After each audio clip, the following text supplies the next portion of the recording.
Julia LaRoche recently sat down with Google and Alphabet CEO Sundar Pichai to talk about all the changes happening over at that business. And Julia joins us now to discuss. Julia.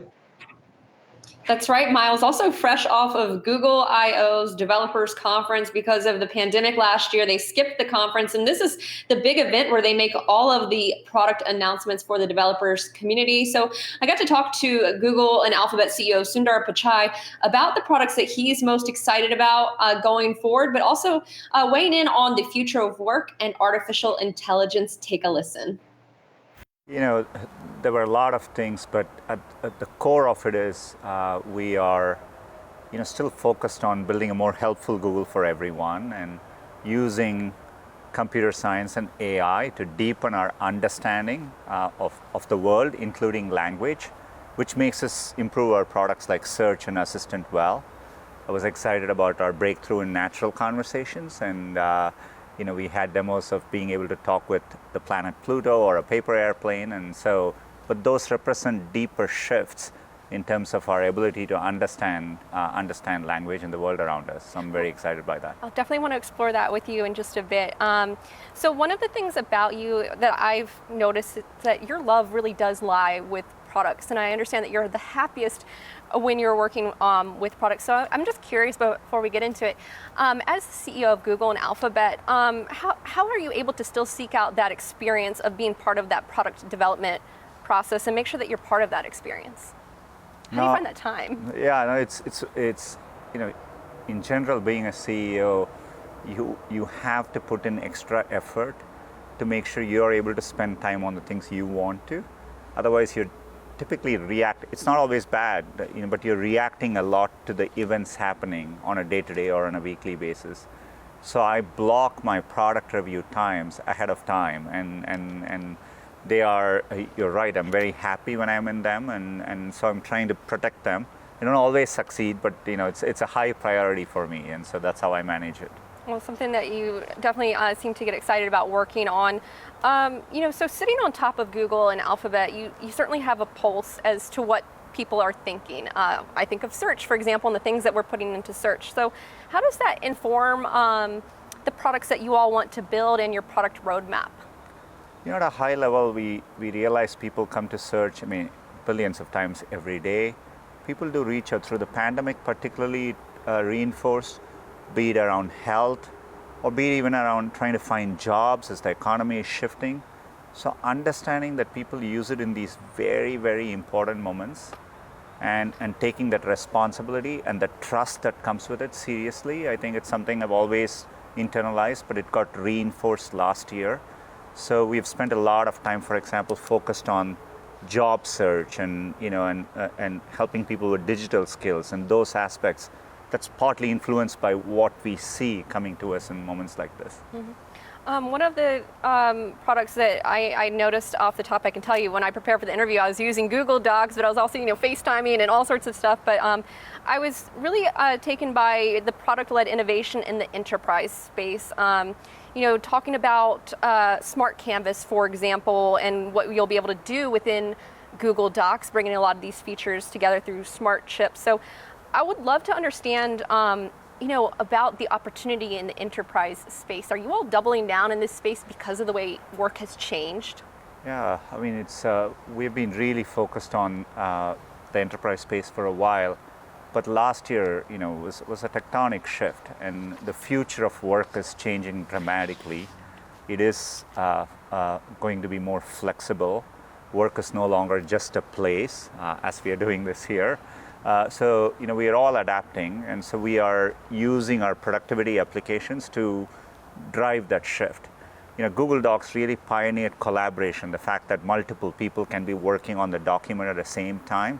But now you can be working on a document and just quick hop on a video call if you want to talk to everyone, or easily assign people tasks. And so we're bringing that richness on top of the collaboration. So I think it is to support that future of work. How much would you say that something like Smart Canvas is a response to some of the competition out there? We can talk about Slack, which Salesforce is in the process of acquiring, or Zoom. Zoom's really it's kind of been everywhere in the last year plus. So how much is this a response to competition out there? I mean, all of us, when we are innovating, you're both trying to innovate, and tech is very competitive, and the products you're mentioning are all terrific products. I use them, and so inherently in everything you do, you're thinking about the user, thinking of new things. You're seeing what's happening in the world around you and adapting. And I think the ability to do both is super important. Mm-hmm. Well, Sundar, you did mention reimagining, the future of work. And when I think of Google, we're here on Google's campus. Google was really famous for kind of creating the fun office environment, like all the perks and the amenities that made you want to be in the office. So help us further understand your views of the future of work and the opportunities that you see within the hybrid model. I actually, just like we were excited 20 years ago to rethink, what coming to work meant, I feel the same optimism about being able to rethink work in this modern context. So for example, we knew we value people coming in, being able to see each other in person, the sense of community and collaboration it creates.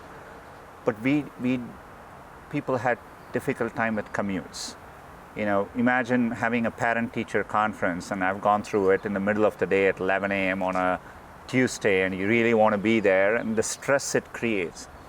But in this future of work, I think we will handle all that better, be it a doctor appointment in the middle of the day. So bringing that flexibility, I think, helps people adapt to the realities of modern lives. One of the exciting things we announced is anybody can work from anywhere for 4 weeks.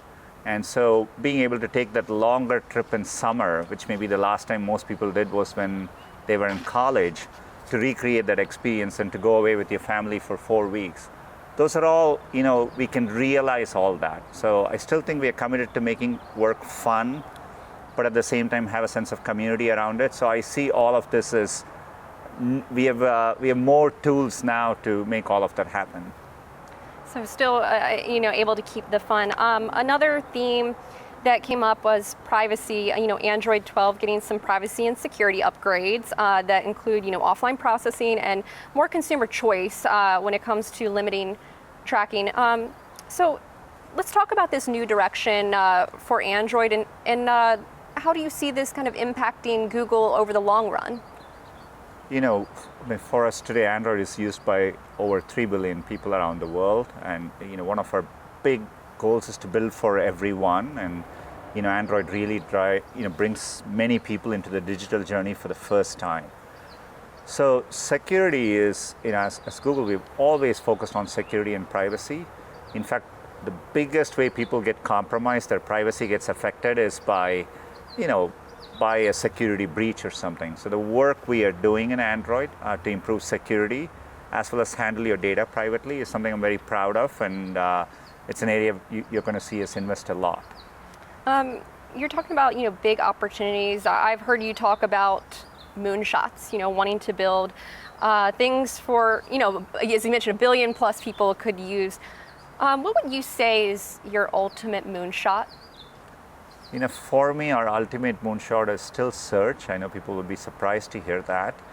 20 years in, search works very well, but because I'm working on search, I see all the limitations. Even today, when people type in a complex query, we kind of are looking at keywords, trying to match it. We still have a long way to go to actually understand what the user's intent is, the context, where they are coming from, and giving the best answer. So that is still the moonshot. So when you see things like Lambda, it is the work we are doing to make progress against the moonshot. Let's further that. Let's talk about Lambda. You also were talking about multimodal model rollout. What are the bigger implications? This was when you all were having the conversation with Pluto, the planet, as you mentioned, or the paper plane. What are the bigger implications of this? As humans, even us sitting in this conversation, we are taking in everything. It's not just what we are speaking. We are in a place, we are seeing each other.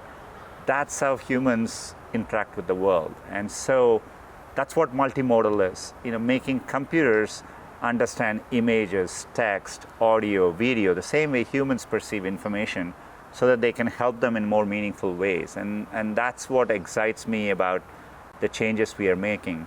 I had a chance to play around with Pluto with my son. I could have sat down and had a conversation with him about space. That could have worked. But doing it that way, I can see it, capture his imagination, right? And that's the power of all of this, being able to do it in a more natural way. So this is an advancement in artificial intelligence, and I would just be curious from your vantage point, when we talk about AI and what it could mean, what do you think will be the biggest impact to society in the near term? So I'm going to say, like 12 to 24 months, and then maybe, I don't know if you would call it the medium to long term, but maybe 5 to 10 years out. What do you see as the biggest impacts to society from AI? In the near term, I think you would see a lot more what I call as assistive technologies, right? So for example, at a simple level, in the past you had to go to a DJ to get a custom music list for you. But now there is AI in pretty much all the music apps, which kind of creates a nice music playlist for you. That is an example of an assistive feature. You will see many things like that, including an important thing. So for example, as we showed yesterday, you may be a radiologist doing mammography scans, and AI can help flag for you the more urgent cases you need to look at more closely. So in general, assistive technologies across pretty much everything we do, I think would be the nearer term thing. Longer term, I think we'll have more profound applications. I think, how do you fundamentally design better batteries? Or, as an example of the kind of, how do you drive sustainability forward? AI will end up playing more profound roles across everything we do, education, healthcare. Those will take time to play out.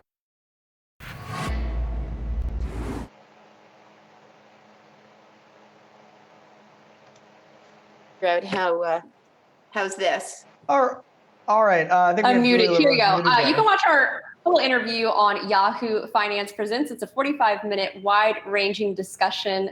Miles? Yeah, and Julia, just one thing I wanted to, this is a phrase I learned from you, even though it's very consultant-y and everyone uses it. I wanted to double click on Sundar's points about future of work, because you mentioned Google kind of set the standard for nice, amazing, cushy offices. They made a movie basically about Google's offices, but now we're all thinking about what the future of that is. And I thought his comments were interesting, because he kind of said, I don't think everyone's going to be back here all the time. And I know we haven't gone back to our office yet, but we're eager to see what that might look like. Yeah, and look, Miles, we brought that up later. Google really did pioneer that fun office environment 22 years ago. And when you think about what are the implications of this more flexible work environment, well, when you think about Silicon Valley, diversity has been a big challenge for Silicon Valley, for women, people of color, reaching out to more diverse communities. So as they think about these flexible models, they're also looking for flexible locations. They can be in more diverse parts of the country, and also providing flexibility. Like he said, the parent-teacher conference, you can make it a lot easier for parents as well, and also give families that time to be together, that 4 weeks of you can work anywhere in the world. Imagine, like as he was saying, to be together with your family, to have that flexibility. So if Google's kind of setting the precedent here, it'll be interesting to see if other companies follow a similar playbook. And on top of that, if Google can find ways with the evolution of work to productize it, as they kind of test things internally, just like the Gmail story. Gmail was tested internally, and obviously we use Gmail, and so that's another area to keep an eye on. I wonder if the product development will lead the decision. They'll back into the reason that they had to do work from home in the future, when really it was just meeting a new product need. All right, Julie LaRoche, we're going to have clips from your interview with Sundar Pichai all day here on Yahoo Finance.